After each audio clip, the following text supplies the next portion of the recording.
Hello and welcome to another in the 10-minute tip series of programs for credit and collections professionals.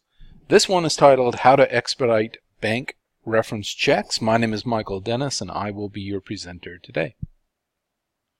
So let's begin with an introduction. As many of you know who've been doing this for a while, many banks are reluctant to provide any information at all about their customers to creditors seeking information about their customers. Generally speaking, U.S.-based banks require written permission from their customer to share information with you as a trade creditor. Often, banks request or require that you submit a request for a bank reference check on one of their customers in writing on their form. And in addition, many U.S.-based banks require a fee for providing this type of information. Usually it's a relatively nominal fee of somewhere between, let's just say, $30 and $100. It's more of an annoyance and a delaying factor than it is a problem to pay X amount of money to get a bank reference. In the presentation today, we're going to talk about ways to expedite the process of obtaining bank reference checks on an applicant company. We're also going to talk about what to ask for when you request information from a bank about one of their customers in connection with a credit application you are currently reviewing. The basics. You're always going to need from an applicant company basic information like the name of their bank, the address of their bank, the account numbers that they have, and ideally specific contact information. Typically, there's an account officer that's been assigned to a specific customer, or perhaps more than one customer. And what you're really looking for is the name of that individual. You don't just want to call the bank and randomly ask people if they can provide you with information. You really want a specific point of contact, and that is the name that you want to get from your applicant company. Usually, the applicant will need to sign a release. They'll need to say something very specific about them providing approval and permission for the bank to share information with you in response to your request and in connection with your evaluation of the application for credit. It's a good idea to include a release in, or as part of, I should say, your actual credit application. It may be the case that unfortunately the bank requires its own release be signed, but at the very least you can build that into your credit application, and that may from time to time shorten the process for you. And again, the problem is that banks generally won't share any information without the release that they are most comfortable with receiving and reviewing. Fees. As I mentioned, banks typically, in the U.S. at least, charge a fee for providing a bank reference in connection with a trade creditor contacting them in connection with a credit application that trade creditor is evaluating. Again, usually the fee is less than $100. Sometimes you can get the fee waived. How? Well, if you're not in a position where you can or will or are willing to pay the fee, the other option is to get it waived. So how do you get it waived? Well, one way, of course, is simply to tell the bank, I have no mechanism to pay that. And the other is to go to the applicant and explain to them that the process of paying for a bank reference is problematic for whatever reason it is. Either it's a lot of money or more commonly, it's a unnecessary delay. Let's just say it takes you 3 days to deliver the payment to the bank. That's 3 more days than it should take to obtain a bank reference. So if in fact the bank says no, not without a fee, you're going to have to ask your applicant company to intervene with their bank to make it happen. And the other option is really basic. You have a choice. You don't have to argue with the bank about whether or not the fee is appropriate or reasonable. You can simply expect to pay the fee. You can, at the same time that you are obtaining the form that the bank will require you to have the applicant company sign, you can find out how much money you're going to have to pay. And at the same time that you are submitting the signed bank reference verification validation form back to the bank, you can include your payment to the bank, and that would certainly expedite the process of getting the bank reference.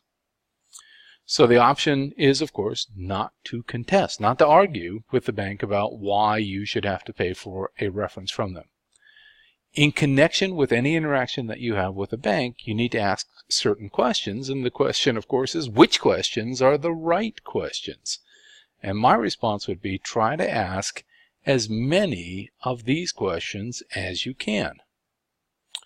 So, you're talking to the bank or you're writing to the bank. You would want to know, how long has the company in question been a customer of the bank? And what is their average daily account balance in their checking account? And what types of accounts, in addition to checking, do they have in terms of deposit accounts with your bank? In connection with a checking account, I would be interested in knowing, have there been any NSF checks, any bounced checks in the last 12 months, and if so, how many? And along the same lines, in connection with a checking account, is there overdraft protection? And if so, is there a history of overdrafts against that overdraft protection? And in connection with a bank relationship, let's turn now to loans. Are there any loans outstanding? And if so, for how much? And what types of loans are they?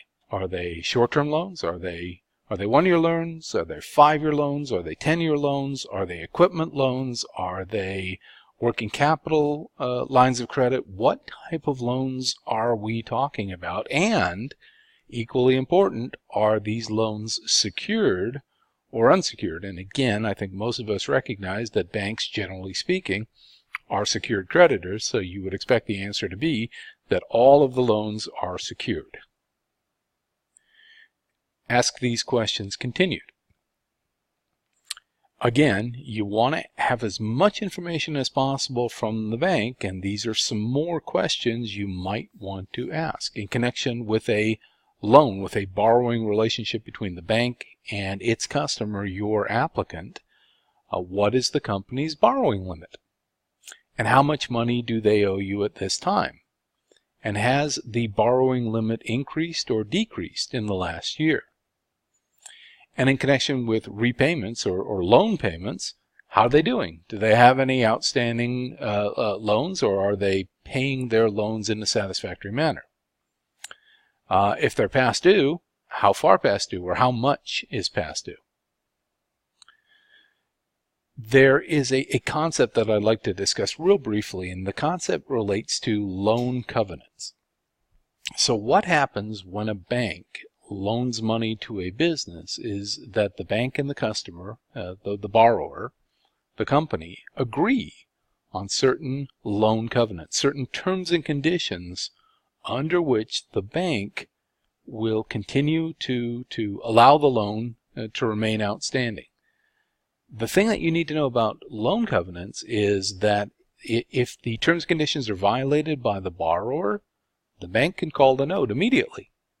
And it's pretty fair to assume that if the bank were to do that, the borrower, the customer, the applicant, probably wouldn't have the cash on hand to pay the bank. And the other problem is, if you have a loan covenant violation and your bank calls the note and you don't have the cash to pay off the note, one of the options that's available to you as a customer of the bank is to file bankruptcy. Well, if you're a trade creditor, that's a very scary thing to hear, that a customer is filing for bankruptcy.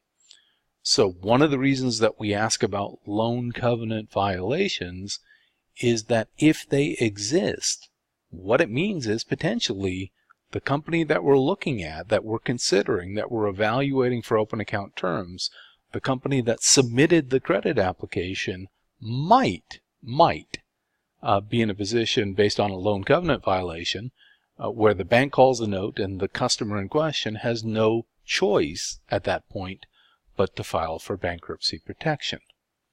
So, in connection with loan covenants, it's a big deal, and what you want to know is are there loan covenant violations, and what is the bank's position? What are you doing about the issue of loan covenant violations? Thank you. Thank you for your time and attention. I sincerely hope that you found this presentation to be interesting or useful. If you're interested in learning more about obtaining trade references or bank references, or even providing trade references, please contact the sponsoring organization or association.